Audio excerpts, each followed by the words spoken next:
Bonjour à tous et bienvenue pour ce webinaire dédié à la veille, de sa réalisation à sa diffusion. Donc tout d'abord, merci d'avoir répondu présent à notre invitation. Alors vous êtes presque 400 aujourd'hui à vous être inscrits, et non, je ne triche pas sur les chiffres. Alors vraiment un grand merci, c'est très très motivant pour l'ensemble des équipes de voir à quel point ce sujet vous intéresse.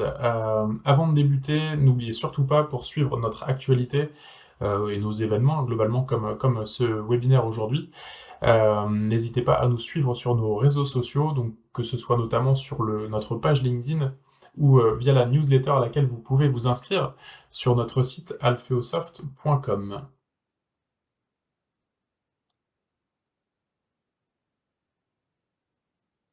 Bon, déjà, mon animation s'affiche correctement, c'est une bonne chose. Alors, je me présente, je m'appelle Antoine Larrey, je suis directeur commercial chez Alpheo. Vous avez sans doute déjà eu l'occasion de me voir au travers de précédents webinaires. Alors, ça fait bientôt 20 ans que j'évolue dans le monde de l'édition logicielle, plus particulièrement dans le monde de la documentation et de la gestion de l'information. J'espère être suffisamment clair tout au long de ce webinaire. Surtout, n'hésitez pas à envoyer vos petites questions via le chat ou par mail à l'adresse marketing@alpheosoft.com. Et comme d'habitude, nous prendrons le temps d'y répondre soit en fin de séance, soit en vous recontactant directement. Voilà, j'espère que vous m'entendez correctement. N'hésitez pas à ajuster le volume en conséquence de votre côté. Alors voici le petit programme de la séance. On va commencer par une brève présentation d'Alpheo, et ensuite on rentrera directement dans le vif du sujet en reposant la problématique, hein, pourquoi la veille, à quoi ça sert, et puis on va ensuite directement se projeter sur l'outil, hein, sur la plateforme logicielle Syracuse que l'on propose, et vous montrer comment avec un même outil, on peut diffuser, réaliser sa veille, et comment l'automatisation va pouvoir être une des clés du succès pour concentrer vraiment vos équipes sur le travail de la veille, là où elles ont leur valeur ajoutée, et non pas sur des problématiques techniques.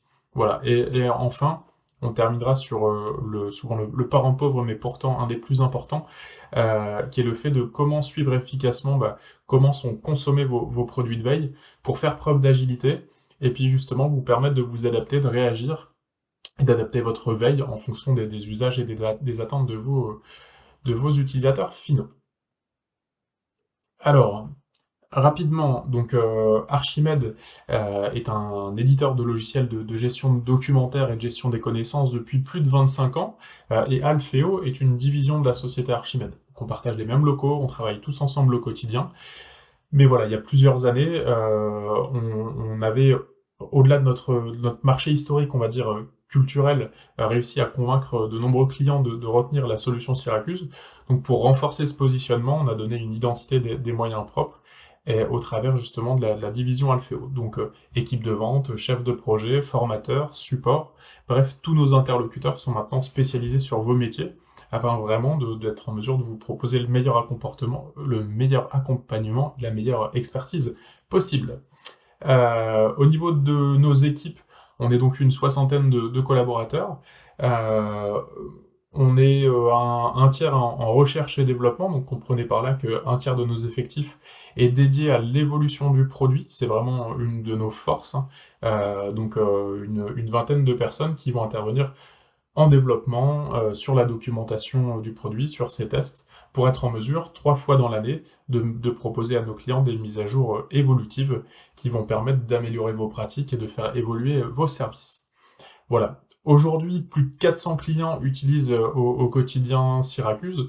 Ça représente un peu plus de 2000 professionnels, donc documentalistes globalement, avec lesquels on va pouvoir échanger, notamment au travers de notre club utilisateur Adulois.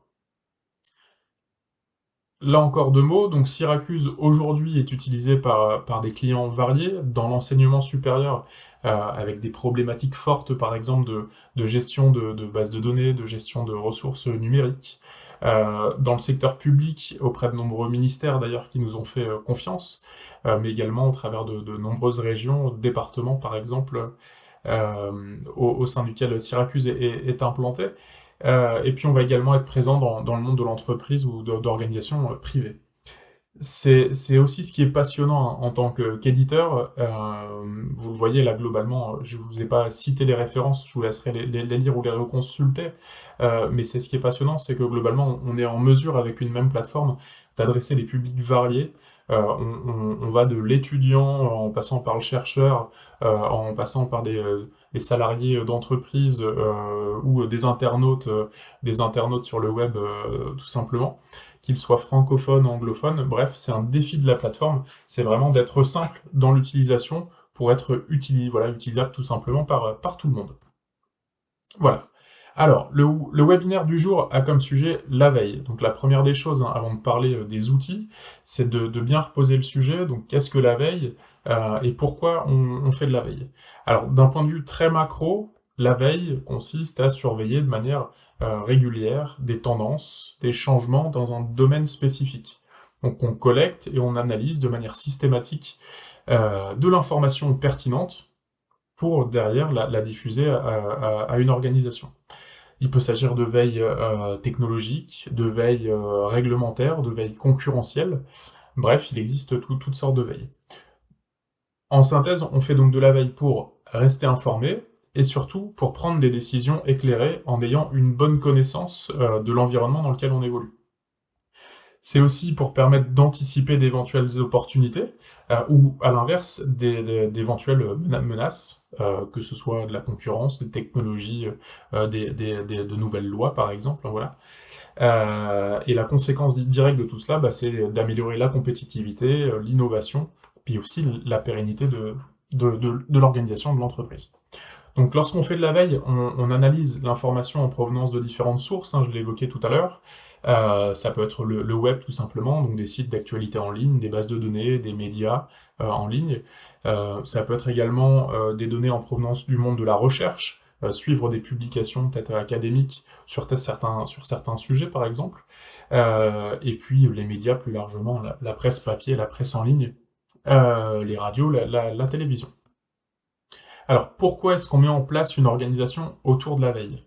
Bah, tout simplement parce que, on l'a vu, c'est une activité à forte valeur ajoutée pour l'ensemble des collaborateurs, et étant donné que là tout le monde est convaincu de ses bienfaits, il faut tout faire pour que cette activité en interne soit pérenne et correctement consommée. Donc il faut vraiment voir cette activité comme une source d'économie.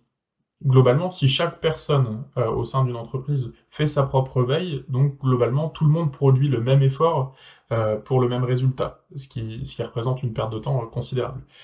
Et à l'inverse, si personne ne fait de la veille, bah, c'est l'ensemble des collaborateurs qui, au quotidien, va évoluer dans un environnement qu'ils ne maîtrisent globalement pas pleinement. Donc pour organiser le travail de veille, on va se poser plusieurs questions. Donc déjà, quels sont les axes stratégiques, quels sont les domaines que l'on souhaite surveiller en lien avec les objectifs de l'entreprise d'une part, mais aussi avec les attentes des collaborateurs, hein, tous n'ont pas les mêmes missions. Et une fois qu'on sait ce qu'on veut surveiller, on va identifier où se trouve l'information, quels sont les sites par exemple qui font référence sur un sujet. On va également déterminer qui opère cette veille. Dans certaines entreprises, il y a des équipes qui peuvent être dédiées à cette activité. Parfois, on fait face à des équipes plus modestes qui auront besoin d'impliquer, par exemple, des experts présents au sein de l'entreprise pour aussi permettre de répartir ce travail efficacement. Voilà, on peut aussi s'appuyer sur des compétences en interne pour faire ça, sous réserve de leur mettre dans les mains des outils utilisables facilement. Alors on en vient justement à la question de avec quels outils, hein.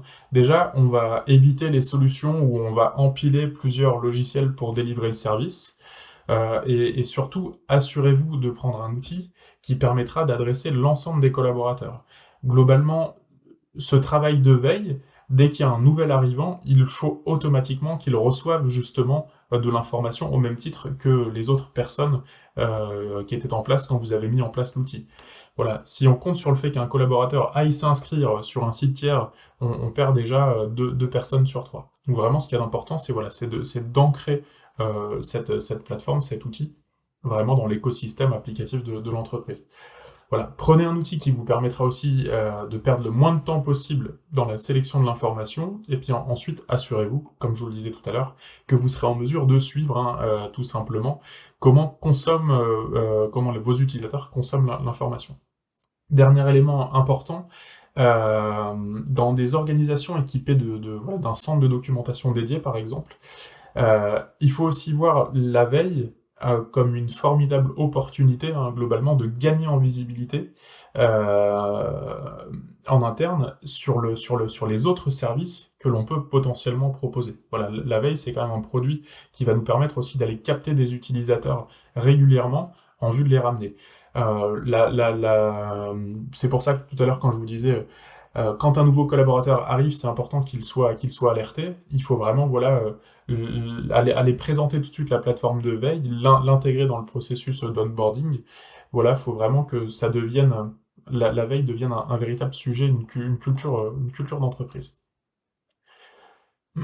Alors, comment diffuser sa veille? Je vais essayer d'aller vite. Le point essentiel, c'est comment vos collaborateurs ont besoin de la consommer. Donc, les questions à se poser, est-ce qu'ils ont déjà le temps de lire des articles ou est-ce que vous devez leur produire des synthèses? À quelle fréquence ils ont besoin de consommer cette information? Est-ce que c'est quotidiennement, de manière hebdomadaire, mensuellement? Est-ce qu'ils ont besoin d'une veille plutôt généraliste, de veille thématique? Et en fonction des collaborateurs et des services, les besoins ne sont pas forcément les mêmes. Donc en fonction de ces réponses, on ne va pas diffuser la veille de la même manière chez nos clients. Nos équipes sont là justement pour vous conseiller, vous apporter la meilleure solution. Voilà, il y en a un certain nombre. Moi aujourd'hui, je vous présente un cas d'usage, mais bien entendu, c'est flexible. Voilà, il y a différentes possibilités qui vont être offertes par la plateforme en termes de diffusion. Ce que moi je voulais voilà, vous mettre un petit peu en tête quand même, c'est que proposer un produit régulier, c'est intéressant et il faut pas que ce soit perçu comme intrusif. Moi, la notion de bulletin bimensuel, c'est justement ce que je vais utiliser dans mon exemple. Ça m'apporte de l'information sans me noyer. C'est quelque chose que je vais consommer de manière régulière, efficacement. Après, il faut aussi mettre dans les mains des utilisateurs une plateforme qu'ils vont pouvoir s'approprier. Si pour certains sujets, l'utilisateur souhaite être notifié de manière plus régulière, en quasi temps réel, il pourra le faire. Voilà. Autre sujet important, c'est la manière de consommer l'information aura aussi un impact direct sur ce que l'on veut collecter en termes de statistiques. Un exemple, hein, envoyer une newsletter, c'est pratique, mais ça ne permet pas d'avoir un suivi fin de ce qui est consommé, quels sont les articles qui sont vraiment consommés. Donc vous allez voir que on a d'autres approches à vous proposer. Voilà, donc place à la démonstration. Donc là, normalement, mon écran est correctement partagé. Voilà. Donc vous avez une plateforme qui vous permet de faire votre veille et de la diffuser, super. Maintenant, il faut avertir vos collaborateurs qu'il y a de l'information importante à leur disposition. Alors, le canal mail reste un des moyens les plus pratiques, c'est pas le seul. Mais donc là, sur notre plateforme de démonstration, on est parti sur la mise en œuvre d'un bulletin mensuel. Alors pourquoi? C'est que ça va permettre de ne pas noyer le collaborateur, de ne pas le spammer en continu, et donc vraiment distiller de manière ponctuelle un bulletin qui va vraiment retenir toute son attention. Donc c'est donc le mail que vous avez sous les yeux, qui informe l'utilisateur de la mise à disposition d'un nouveau bulletin. On y découvre un petit édito, voilà, propre au bulletin d'août 2023, vraiment à chaque fois pour inciter le collaborateur à cliquer. Si vous voulez que vos utilisateurs consomment, il faut les inciter, il faut savoir vendre le service proposé. Ça peut se faire par exemple par un petit mot différent tous les mois. On est sur un produit qui est fait par des humains pour des humains, donc on va vraiment éviter là-dessus le côté trop automatique, automatisé. L'automatisation, elle est technique, il ne faut pas qu'elle soit sur le produit réalisé. Voilà, avec Syracuse, on aurait aussi pu envoyer dans le mail un produit tout cuit, c'est-à-dire retrouver ici l'ensemble des articles qui auraient été sélectionnés par les veilleurs. J'en parlerai après, c'est pas le choix qu'on a fait. On préfère passer par cette notion de bulletin intermédiaire parce que stratégiquement, notre souhait est que les collaborateurs identifient le service, la plateforme et l'utilisent régulièrement. Donc le bulletin de veille, c'est une opportunité pour capter l'utilisateur et l'amener à consommer sur la plateforme. Ça amène aussi bien d'autres avantages, on en reparlera juste après. Donc là, je clique pour accéder au bulletin. Voilà, et j'arrive sur la plateforme. Alors, notre plateforme de démonstration, elle est soumise à authentification, donc ici, je vais me connecter avec le compte de Jeanne. Voilà, donc la plupart du temps, hein, ça se fait au travers de votre annuaire d'entreprise. Voilà, donc là, je suis connecté avec le compte de Jeanne, et je retrouve ici le bulletin de veille d'août 2023. Donc, avec le petit édito tout en haut, je vais retrouver ici l'ensemble des articles pertinents identifiés par les veilleurs, rangés par thématique, d'accord, avec un petit sommaire qui va me permettre de me rendre rapidement sur une thématique souhaitée au besoin, d'accord. Pour une lecture plus rapide également pour les collaborateurs, ce que l'on a fait, c'est que on a mis en place un système d'articles à la une, hein, d'articles marqués comme étant importants, immanquables, matérialisé ici par une petite étoile bleue. Ça va permettre aussi à vos utilisateurs, s'ils le souhaitent, de procéder à une lecture rapide et de ne s'arrêter que sur les éléments notables. L'ensemble du site, bien entendu, est... Hop, je vais quitter le mode plein écran si j'y arrive. Voilà, et l'ensemble du site est responsive design. Voilà, ce qui fait, hein, donc responsive design pour ceux qui ne sont pas au fait de ce terme, c'est le fait que le site va être consultable aussi bien sur un mobile que sur une tablette ou que sur un ordinateur. Voilà. Donc là, pas de souci, le produit peut être consulté sur ce genre de périphérique. Donc c'est idéal pour les collaborateurs nomades, hein, ou tout simplement pour ceux qui veulent profiter de ce que vous faites lorsqu'ils sont à la machine à café depuis leur téléphone. Voilà. Bien entendu, tous ces contenus se relaient aussi facilement sur vos intranets, sur vos canaux Teams, pour essayer d'engager vos collaborateurs, hein, voilà, dans la consultation de ce type de produit. Je vais descendre un petit peu et je vais aller sur le premier article qui a été noté comme justement important. Je vais le consulter, un article en provenance du site Reporter. Voilà, donc là, je peux consulter l'article, je peux le consulter d'ailleurs également sur le site d'origine, hein, pour le lire intégralement si nécessaire. Je reviens en arrière. Je vais ici voir que mon article fait effectivement partie du bulletin de veille août 2023, je vais pouvoir le noter ou déposer un petit tag, et puis je vais retrouver, si nécessaire, des articles du même auteur ou des articles du même sujet qui me sont proposés et recommandés en dessous. Je retourne sur le bulletin de veille d'août 2023, voilà, et puis je vais retourner cette fois-ci sur un deuxième article qui était noté comme étant important, celui-ci, voilà, mise à jour du référentiel général d'éco-conception. Alors là, la particularité ici, c'est que effectivement, j'ai bien un lien vers l'article en ligne, mais le veilleur m'a également mis à disposition le référentiel en tant que tel, que je vais pouvoir consulter directement sur le site sans quitter l'environnement. D'accord? Donc ici, nous l'avons illustré avec un fichier PDF, d'accord? Donc on peut passer en plein écran pour une lecture optimale. On l'a illustré ici avec un PDF, mais c'est une des forces de Syracuse, on peut mettre n'importe quel type de contenu multimédia.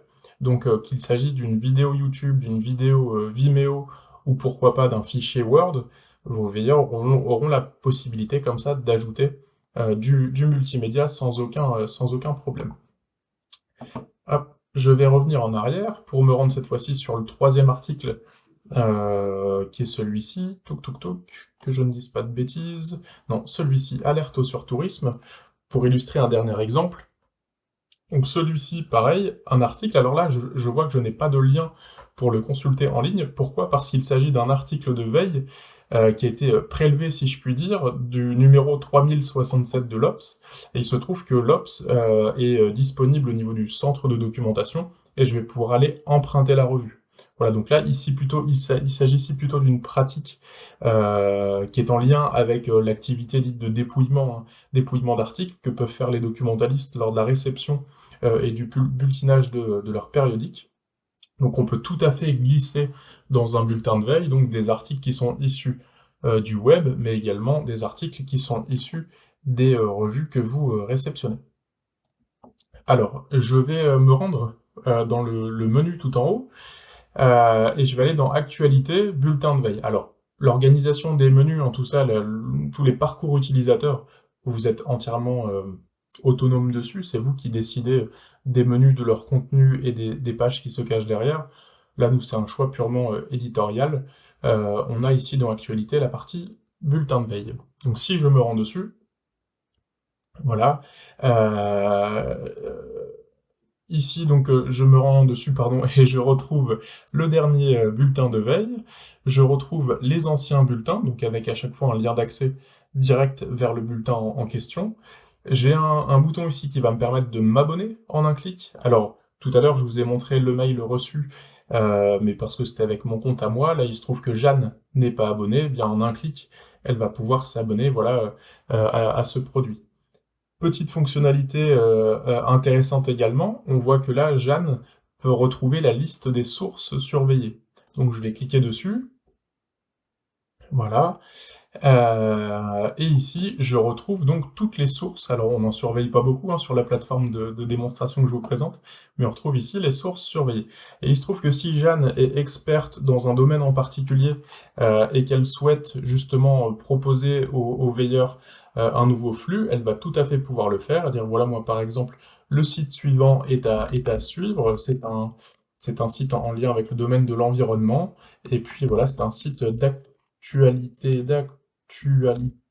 notable concernant la technologie électrique du monde automobile. Voilà. Hop, et donc là, aussi simplement que ça, Jeanne va soumettre à ses collègues hein, bah, un nouveau site à suivre et comme ça venir enrichir aussi les sources d'informations de la veille.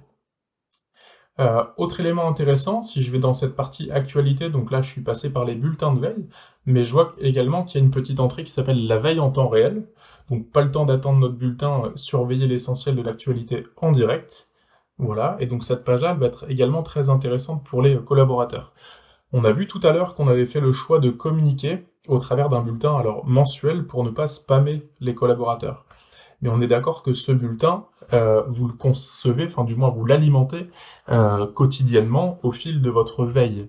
Les utilisateurs qui souhaitent vraiment suivre de manière active votre travail n'ont pas forcément de besoin d'attendre la sortie du bulletin. Ils peuvent très bien consulter cette actualité directement ici. Mieux encore, si seules certaines catégories d'articles les intéressent, ils vont pouvoir se limiter la lecture à ceci en cliquant sur les petits boutons en haut de page. Et enfin, ils vont aussi pouvoir se créer une alerte pour recevoir, s'ils le souhaitent, en complément du bulletin, une notification quotidienne avec les articles des catégories qui les intéressent. Voilà. Autre élément intéressant sur cette page, donc là je retrouve hein, les derniers articles avec à chaque fois l'information sur le thème, la catégorie du moins couverte par l'article. Je vais cliquer ici sur Localtis, qui est donc la source de l'article, et cette fois-ci on voit que je vais basculer sur un écran de recherche. Alors là c'est une autre façon aussi très utile de mettre à disposition de vos collaborateurs bah, tout le travail de la veille, c'est au sein du moteur de recherche. C'est-à-dire que ici, je vais très facilement pouvoir, donc là j'ai lancé une recherche sur tous les articles qui étaient issus de Localtis, je vais pouvoir au travers des filtres à gauche demander à filtrer sur les éléments qui avaient été marqués comme à ne pas manquer. Voilà, donc là très facilement je retrouve la totalité des articles en question. Je vais pouvoir également filtrer par date en ayant toujours une petite information là sous les dates soulignées en gris, ça veut dire qu'il y a des résultats correspondants, donc ça m'évite de faire une recherche sur des plages de dates qui ne me ramèneraient aucun résultat. Voilà, donc là je peux comme ça affiner efficacement ma recherche. Je peux également aussi faire une recherche avec des mots-clés, hein, bien entendu. Donc si par exemple ici je cherche pouvoir d'achat, voilà, je vois que j'ai un article qui correspond. Là où ça va être très intéressant, c'est que, et c'est ce qui est aussi très utilisé, c'est que l'utilisateur ici va pouvoir, en cliquant sur la petite cloche, se créer sa propre alerte. Et ici, donc en y mettant le nom par exemple pouvoir d'achat, demander à recevoir tous les jours, toutes les semaines ou tous les mois, une synthèse avec les articles en lien avec sa recherche pouvoir d'achat. Donc au-delà des alertes que vous lui mettez à disposition, il va aussi pouvoir s'en concevoir et donc s'approprier la base d'une certaine manière en lien avec ses missions au quotidien, on va dire. Voilà. Alors bien entendu, on a vu là qu'on pouvait, créer un certain nombre de notifications. L'utilisateur peut contrôler à tout moment les notifications qu'il reçoit au travers de son petit menu utilisateur, en allant ici sur la partie alerte, voilà. On va retrouver l'ensemble des notifications, heu, disponibles pour l'utilisateur, en question. Alors là, je suis sur une plateforme sur lequel forcément on en a un petit peu beaucoup, parce qu'on illustre différents cas ici. Mais je vais retrouver notamment ici mon alerte sur le pouvoir d'achat, que je vais pouvoir, si je le souhaite, désactiver, à un instant T. Je vais retrouver les alertes sur la veille, donc là tout à l'heure je me suis abonné au dernier bulletin de veille, et je pourrais aussi très bien m'abonner, à la veille en temps réel en un clic, voilà, et puis recevoir comme ça, quotidiennement ou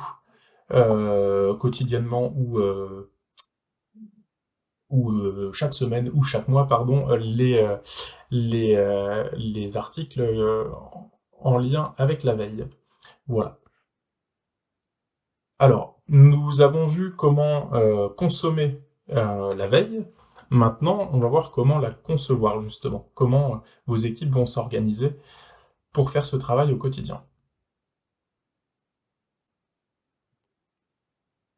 Alors, un petit schéma très rapide pour comprendre comment s'organise le travail de veille dans Syracuse. Donc, première étape, vous avez sélectionné un certain nombre de sources d'informations que vous souhaitez surveiller. Ces sources, vous allez donc très logiquement les déclarer dans Syracuse. Quand vous déclarez une source, vous avez la possibilité de la catégoriser, hein, donc de l'associer à un domaine. À quoi ça sert? Tout simplement, c'est très pratique si vous voulez que demain vos veilleurs puissent se répartir la tâche de lecture des articles sur ce critère, par exemple. Voilà, un veilleur ou deux veilleurs sur tel domaine, d'autres veilleurs sur tel autre domaine. Bien entendu, vous pouvez aussi répartir la lecture par source, hein, peu importe. Vos veilleurs vont ensuite tout simplement pouvoir dérouler leur travail, hein, donc lire les articles, publier les articles notables dans la base, les catégoriser en lien ensuite avec les différentes veilles ou les différents bulletins que vous souhaitez proposer. Voilà, et globalement c'est tout. C'est là tout l'intérêt de la solution, c'est qu'ensuite tout le reste, c'est-à-dire le fait de notifier les utilisateurs, le fait de mettre en ligne des contenus sur le portail, le fait d'aller alimenter le moteur de recherche, tout ça est entièrement automatisé, et donc vos veilleurs se concentrent vraiment sur voilà, l'endroit où ils ont de la valeur ajoutée, et non pas sur des parties techniques complexes. Alors, je vais rebasculer cette fois-ci côté Syracuse. Voilà, je vais aller illustrer justement comment on met en œuvre tout cela, et je vais me connecter avec le compte d'une veilleuse, Justine. Voilà, donc je me connecte. En tant qu'administrateur, moi j'ai donné les droits à Justine pour intervenir sur la veille uniquement. Elle dispose donc désormais d'un raccourci tout en haut de l'écran pour accéder à l'interface professionnelle de Syracuse. Voilà, donc les habitués de Syracuse reconnaîtront l'emplacement. Voilà, je clique, et là vous voyez que d'emblée, vos équipes arrivent sur une interface qui est plutôt moderne, hein, colorée, ergonomique. Le menu latéral, par exemple, ici va permettre de naviguer dans les fonctionnalités qui auront été proposées à Justine, donc notamment les fonctionnalités liées à la veille, mais pas que. On lui a également activé une petite partie sur les statistiques. On voit que le menu aussi est escamotable, hein, si vraiment on veut profiter de la pleine largeur de l'écran pour plus de confort. Et globalement, on va dire dans les grandes lignes, voilà les principes de Syracuse, dans sa partie professionnelle. Un des éléments très importants, c'est qu'effectivement, nous, on a ce système qu'on appelle le tableau de bord dans Syracuse, qui va vous permettre en tant qu'administrateur de vraiment bâtir des tableaux de bord pour vos équipes de professionnels, donc en fonction de leur profil, qui vont leur permettre d'avoir une vision à 360 de ce qui se passe au sein du produit. D'accord? Donc plutôt que de se dire, quand je me connecte, je vais faire 50 clics pour aller voir s'il y a des choses à faire là-bas, là-bas, là-bas, on met tout au sein d'un tableau de bord, et comme ça on a une vision globale. Dans un tableau de bord, on va retrouver des éléments qui sont souvent je vais pas dire les mêmes, mais qui tournent autour de 3 axes. Des accès rapides, donc quand bien même j'ai un menu de navigation, si je veux que mes utilisateurs aient des liens rapides vers des fonctions ou vers des sites externes, je vais pouvoir leur proposer des accès rapides. Je vais aussi leur proposer une vision sur les actions concrètes à réaliser. Donc ici, on retrouve par exemple une vision sur les articles non lus par catégorie, hein, par domaine, donc je sais tout de suite s'il y a des actions de lecture à effectuer sur ces domaines-là. Potentiellement, ici, j'aurais pu avoir 200 ou 300 articles non lus, donc c'est intéressant aussi, parmi ce volume-là, de pouvoir des fois se définir des alertes sur des mots-clés. Donc voilà, peut-être que dans les 300 articles non lus, bah, il se trouve qu'il y en a 2 sur l'hydrogène, et l'hydrogène, c'est un mot-clé justement que je me suis positionné comme alerte, qui est très important à suivre pour moi en tant que veilleur. Donc plutôt que de lire les 300 articles, je vais me concentrer déjà sur ces deux-ci pour les mettre en ligne rapidement. C'est un exemple. Donc voilà, donner une vision aux veilleurs sur ce qu'ils ont à faire, mais également leur donner une visibilité sur l'activité. L'activité, ça peut être celle de l'équipe, sur justement le travail de capitalisation, c'est quoi le volume quotidien d'articles capitalisés dans la base. Voilà, peut-être que moi j'en capitalise 1, 2, 3, 4, ça me permet de voir un petit peu à l'échelle de l'équipe ce que l'on produit. Et puis un autre exemple, c'est de leur donner de la visibilité aussi sur ce qui est consommé, quels sont les services au sein d'entreprises qui consomment les produits de veille, qu'est-ce qu'ils consomment, quelles sont les sources les plus plébiscitées. On le verra, on le développera davantage dans la partie statistique, mais voilà, en tout cas, c'est de leur apporter du feedback, c'est important, c'est encourageant, motivant que de se dire, voilà, quand je fais quelque chose, globalement, je peux tout de suite mesurer l'impact derrière. Alors, si je me réfère au petit schéma que je vous ai présenté juste avant, on va donc commencer la présentation par cette partie flux, donc comment je déclare des sources à surveiller. Alors, je vais ouvrir ceci dans un nouvel onglet, et plutôt que de déclarer une source au hasard, je vais tout simplement, sur mon tableau de bord ici, aller traiter justement les demandes d'ajout de sources de veille qui ont été faites par le côté portail. Donc en cliquant ici, je me retrouve sur une interface intégrée à Syracuse de gestion des demandes utilisateurs. D'accord, donc c'est à l'instar d'un système de gestion de tickets. Je retrouve la demande de Jeanne d'ajout de nouvelles sources. Je vais donc demander à la traiter. Voilà, donc Jeanne me propose de suivre le site suivant, donc je vais le copier dans mon presse-papier. Des demandes d'ajout de sources de veille, globalement, on en fait régulièrement. Plutôt que de devoir à chaque fois faire une réponse à la main, ce que je vais faire, c'est une des forces aussi du produit, c'est que je vais aller piocher dans une base de réponse type qui est livrée avec Syracuse, hein, que vous allez pouvoir alimenter. Et donc là, moi, je vais aller chercher une réponse type que je me suis faite, qui est celle-ci, nouvelle source de veille. Donc si je demande à prévisualiser, on voit qu'automatiquement, j'aurai un message: bonjour Jeanne, merci de nous avoir proposé cette nouvelle source, nous la surveillerons désormais pour alimenter l'ensemble des collaborateurs d'articles passionnants en provenance de ce site. Voilà, super, j'ai un message tout prêt qui peut être généré, reprenant le prénom de la personne et ainsi de suite. Donc je vais demander ici à le sélectionner, voilà, et tout en bas, donc je peux intervenir bien entendu si je veux compléter le message, mais moi c'est pas mon souhait, je veux aller vite, je vais l'envoyer et l'enregistrer comme traité. Voilà, comme ça Jeanne est prévenue, elle est notifiée également par mail, hein, bien entendu. Et puis ben moi je vais aller ajouter ça dans les flux. Bien entendu, si je rafraîchis, je passe de 4 demandes à traiter à 3, vu qu'on vient de fermer celle-ci. Je vais donc hop, changer d'onglet, voilà. Et là, j'arrive donc dans l'interface veille flux surveillé. D'accord? Donc c'est cette fameuse interface de déclaration. Si je parcours rapidement la page, hein, on voit donc que ici, moi, je surveille des flux en provenance d'Europress, des flux en provenance de sites grand public comme Localtis, Vie Publique, Le Monde. Et j'ai également certaines alertes Google qui sont ici déclarées sur certains mots-clés. Et puis j'ai également une chaîne YouTube qui est surveillée. Ajouter un flux, qu'est-ce que ça veut dire? Bah, je clique sur le bouton nouveau flux, je vais venir coller au niveau de l'URL celle qui m'a été communiquée par Jeanne, et puis je vais reprendre l'intitulé électromobiliste. Voilà, j'ai pas fait de faute. La source, je demande à l'activer. Premier élément intéressant, c'est que éventuellement cette source, si je considère que toute actualité émanant de ce site est vraiment hyper importante et à diffuser automatiquement, je peux cocher cette case et tous les articles seront publiés automatiquement dans la base, et donc ensuite disséminés sur le portail et ainsi de suite. Voilà, c'est une facilité qui est offerte ici dans le produit. La fréquence de surveillance, la plupart du temps, on est sur toutes les heures. Les unités de gestion, si vous avez davantage de questions sur la veille, on le développera ensemble ensuite. Et puis ensuite, on va tomber sur cette fameuse catégorisation, donc le fait d'associer un domaine à à une source. Donc on va dire que moi, ça touche à l'environnement, au développement, et au développement durable, admettons. Donc j'associe cette source à deux domaines, et comme ça, ceux qui suivent ces domaines seront alimentés avec les articles. J'enregistre, et voilà, globalement, il n'y a rien d'autre à faire. Le flux ici, c'est bien ajouté. On voit qu'il n'a pas encore été moissonné, hein. Il n'y a pas de date de dernier moissonnage indiquée. Je vais donc ensuite pouvoir tout simplement basculer moi sur le traitement de la veille en tant que tel.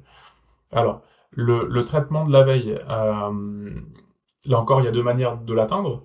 Soit je passe ici par article à lire, soit je passe par mon tableau de bord et puis je clique sur les articles non lus par domaine. Moi, je vais aller directement ici sur les articles à lire. Voilà. Donc, on arrive sur l'interface, sur le lecteur, hein, si je puis dire, d'articles. Sur la gauche, on retrouve la même ergonomie que sur les différents écrans. Vous allez retrouver des filtres qui vont permettre de filtrer, comme son nom l'indique, la liste des articles à lire. Donc peut-être que moi je vais me concentrer uniquement sur les flux issus de Localtis, pourquoi pas, et puis uniquement sur ceux qui sont non lus.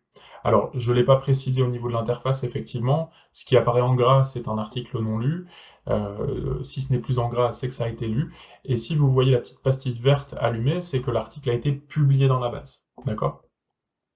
Ah, donc là, en l'occurrence, hop, moi voilà, je me retrouve face à l'interface, j'ai un certain nombre d'éléments à lire. Ici, je vais par exemple, hop, j'ai d'autres critères, hein, je vous l'ai pas dit, pardon, mais je retrouve bien entendu les domaines, les catégories ici, et je peux également filtrer par date de parution, hein. Voilà, donc si je veux voir uniquement des articles du mois de septembre, je le fais ainsi, en 2 clics. Je vais pouvoir, comme d'habitude, réduire aussi le petit volet latéral pour avoir toute la place au niveau de l'écran. Sur les articles, je vais me concentrer sur les non lus, voilà. Et donc, pour le lire, c'est tout simple. Je clique sur la petite puce ici, et puis je vais pouvoir lire les articles. Donc là, on voit qu'on récupère automatiquement le titre, la description, éventuellement l'illustration qui aurait été utilisée sur l'article, et puis quelques informations à droite, notamment le lien pour consulter l'article en ligne. Tout de suite, si je trouve que c'est probant, je peux le publier dans la base. D'accord? L'autre manière, quand on veut faire de la lecture ainsi, c'est de dire je bascule ici sur le mode visualisation, et là en fait on est sur une interface où on a davantage de place pour lire, et puis on peut aller d'un article à l'autre en haut. Et là encore, si à cet endroit-ci on estime que l'article est probant, on clique juste sur le petit bouton publier, voilà, et là on a la publication qui se fait automatiquement. Donc là, cette fois-ci, je suis dans l'interface, dans la base de connaissances, la base documentaire de Syracuse. Je retrouve les informations qui ont été récupérées automatiquement, l'URL de la source, le nom de la source, éventuellement le nom de l'auteur. Alors là, il se trouve que sur cet article, l'auteur n'a pas mis un nom probant, peu importe. Et puis ici, je vais pouvoir catégoriser mes articles en lien derrière avec les produits documentaires que je souhaite proposer. Ensuite, si cet article, je me dis, voilà, il est effectivement, il est pertinent, je veux le publier sur un bulletin, eh bien, je vais dans ce petit onglet ici, bulletin de veille, et il me suffit juste d'aller chercher le bulletin du mois de septembre, et d'enregistrer. Voilà. Et juste en faisant cela, eh bien, automatiquement, mon article va se retrouver sur le bulletin en question. Donc, comme je disais, hein, tout est automatique derrière. On va désormais, donc là on a vu comment ça fonctionnait au niveau de la lecture des articles, de la capitalisation, ça se fait très facilement. Maintenant on va aller vraiment sur la partie base documentaire. Alors on a mis à disposition du veilleur une partie de la base documentaire, donc les articles ici, et les bulletins de presse, d'accord? On ne leur donne pas accès à la totalité. Alors justement, moi je vais aller filtrer. Alors si vous voyez, hein, là les articles on les retrouve en ligne, quand il y a une petite pièce jointe qui a été mise, on les retrouve également. Et puis donc moi là je vais filtrer uniquement sur les bulletins. Ce qui va m'intéresser c'est le bulletin du mois de septembre, donc je vais aller le modifier. Voilà, le bulletin du mois de septembre, vous retrouvez ce qu'on s'est dit tout à l'heure, il y a un petit édito, je vais retrouver ici la date de mise en ligne du bulletin, voilà. Est-ce que je valide officiellement sa mise en ligne? Donc moi, je vais me dire qu'à partir de maintenant, oui. Et puis si j'avais, si dans le cadre de la, comment dire? Si dans le cadre de la mise en œuvre du module, il y a d'autres champs qui sont nécessaires pour justement ensuite venir alimenter de manière automatique les pages, on les aurait conçus avec vous. Là, je le rappelle, hein, ce que je vous présente, c'est une proposition de parcours utilisateur et de capitalisation, mais ensuite on adapte le modèle pour tout simplement le faire coller aux attentes de vos utilisateurs, à vos équipes aussi et à la capacité de vos équipes à traiter la veille. Voilà, tout ça, ça fait partie de la démarche qu'on met en œuvre derrière. Si j'enregistre le bulletin, et bien là, voilà, j'ai validé globalement sa mise en ligne, et donc si je me rends sur le portail, je devrais pouvoir constater que le bulletin de septembre 2023 est en ligne. Alors, pour y accéder, il y a plusieurs chemins, mais moi je vais reprendre celui de tout à l'heure. Là, au niveau du compte de Justine, il y a un petit raccourci qui va me permettre d'accéder au portail. Voilà, et à ce niveau-ci, je vais retourner dans Actualité, bulletin de veille. Voilà, et là, on voit bien que le dernier bulletin est en ligne, donc le bulletin de septembre 2023, les anciens, enfin du moins celui du mois d'août est passé en dessous. Si je me rends sur le bulletin de veille 2023, je retrouve tous les articles que j'ai capitalisés sur les différentes thématiques. Les personnes ont été alertées par mail de la mise en ligne du bulletin. Voilà, tous ceux qui se sont abonnés globalement à des produits sont notifiés. Donc on voit vraiment que la totalité de la chaîne derrière est automatisée et donc très simple à gérer ensuite au quotidien. Je vous propose, pour terminer la partie démonstration, de retourner côté back-office, côté interface professionnelle, et on va aller voir la partie statistique. Donc la partie statistique, hein, je suis passé par ici, et je vais me concentrer sur le rapport ici dédié à la veille. Alors, pour redonner quelques éléments, donc Syracuse dispose en standard d'un module intégré qui va vous permettre de proposer des rapports à vos utilisateurs. Ça, c'est un exemple de rapport dynamique que l'on peut produire en lien avec la veille. Le premier élément sur cette interface qui est important, c'est en haut, comme vous pouvez le retrouver sur des interfaces type Google Analytics, où on va choisir la plage de date globalement que l'on souhaite observer. Donc, est-ce que c'est les 30 derniers jours, les 6 derniers mois, et ainsi de suite.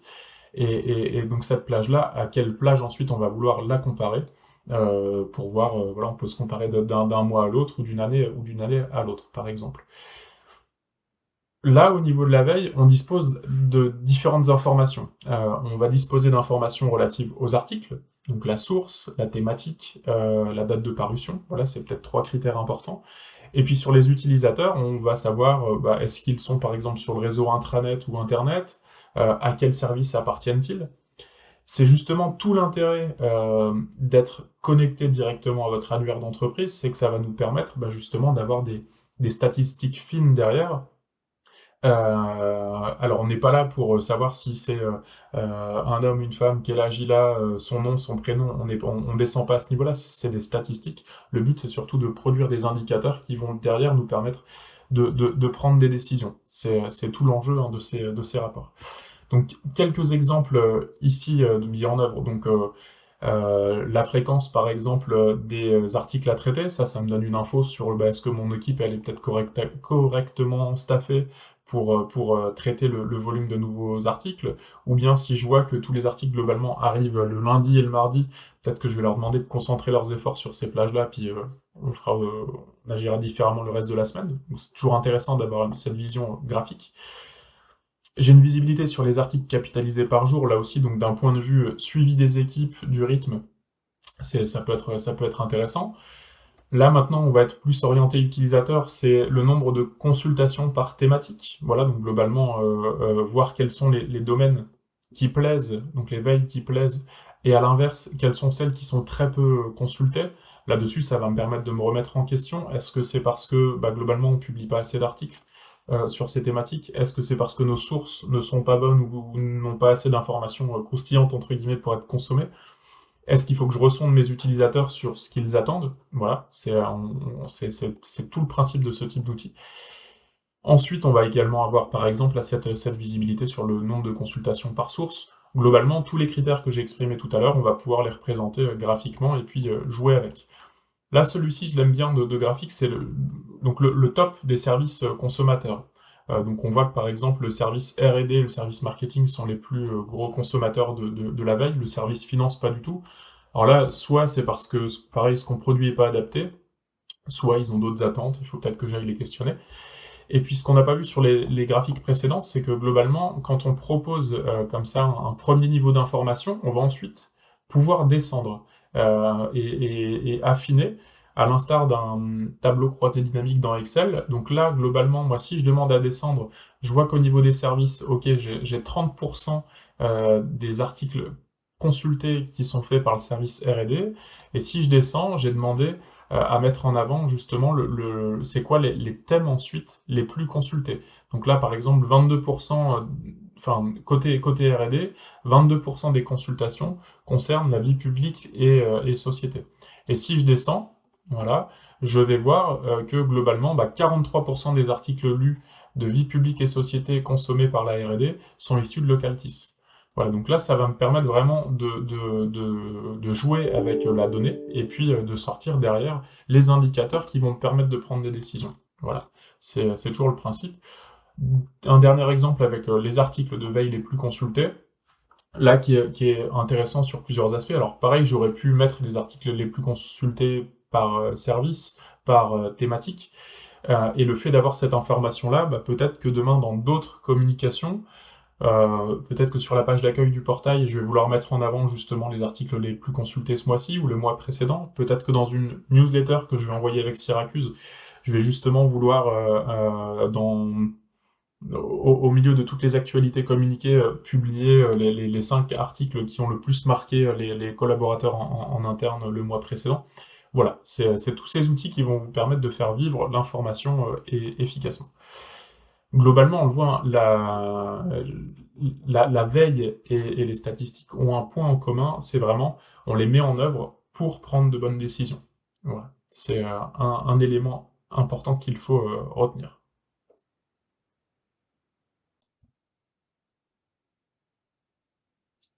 Alors, au niveau des questions qui nous ont été adressées, est-ce que je peux surveiller autant de flux que je veux?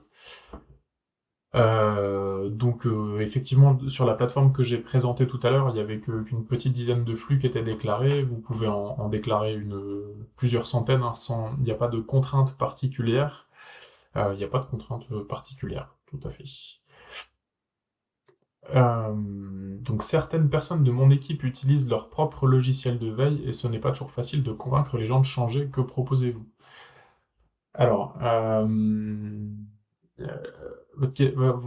question est intéressante. Est-ce que c'est des questions de méthode ou d'outils? Et je vais essayer de répondre sur les deux. Déjà, qu'est-ce qu'on propose? Moi, ce que je conseille toujours, hein, c'est de bien, mais vous le savez, de bien impliquer globalement les personnes avec qui vous allez travailler dans la réflexion relative à ce changement de plateforme. Quand on veut susciter l'adhésion de ces équipes, c'est toujours plus simple s'ils ont été partie prenante de la conception, on va dire. L'autre élément, là, si je réponds plus avec des aspects produits, c'est ce que je vous montrais aussi tout à l'heure. Le fait de leur amener des KPI sur ce que les gens utilisent, ils vont aussi adhérer davantage à cette bascule, à ce changement de plateforme, s'ils ont un retour vraiment voilà, pertinent sur leur travail et sur comment il est consommé. On va aussi pouvoir les convaincre du fait de cet outil unifié où on n'a plus du tout de tâches, d'obstacles techniques, de tâches lourdes à mettre en œuvre pour diffuser la veille. Voilà, on leur demande pas de faire de la mise en forme, on leur demande pas de mettre les mains dans le cambouis pour faire de la veille, on leur demande juste de sélectionner des articles de qualité et de bien les qualifier. Donc voilà, ça c'est aussi un élément important, je pense, pour enlever des obstacles au quotidien. Et puis ensuite, je l'ai pas cité tout à l'heure, mais dans une démarche de changement progressif d'outils, voilà, une démarche de transition, vous pourriez aussi tout à fait leur proposer sur certaines personnes, voilà, ok, bon, continuez d'utiliser vos outils historiques. Alors, on est compatible par exemple avec deux, hein, je pense à InnoReader ou TinyRSS. on va être en mesure de se connecter, nous, sur ces outils pour récupérer le travail de sélection de contenu qui aura été fait par les veilleurs. Donc c'est là où la petite case que je vous montrais tout à l'heure, quand on déclare une source, où on peut dire capitaliser directement dans la base, bah, là ça fait sens sur ce type de source parce que le travail de veille a déjà été fait. Et donc en gros on aspire de manière automatique les contenus. Voilà, donc ça après rien ne les empêche de basculer définitivement sur l'outil demain, mais voilà, c'est pour vous aider à vous projeter un petit peu. J'ai une question sur peut-on faire des revues de presse PDF? Alors, ça, c'est une question que l'on a souvent. Euh,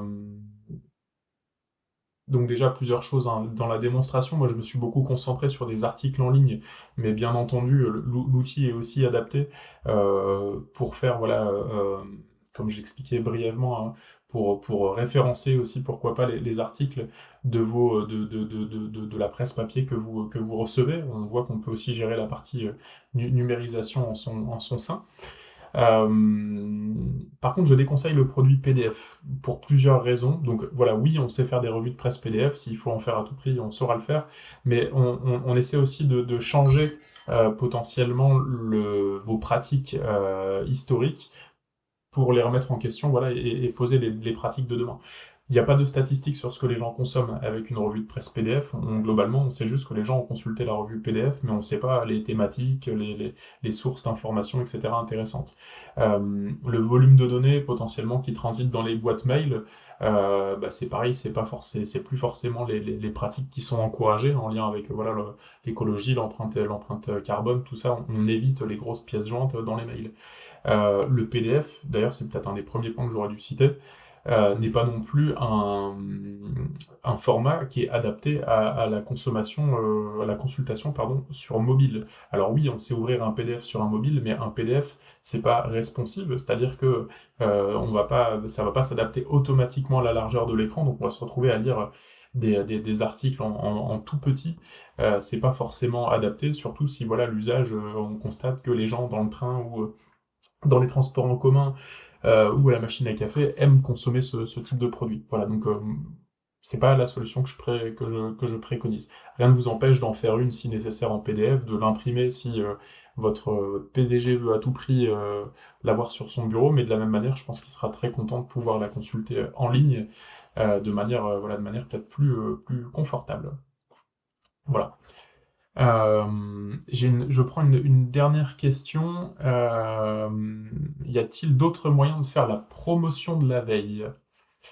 Alors, la promotion de la veille,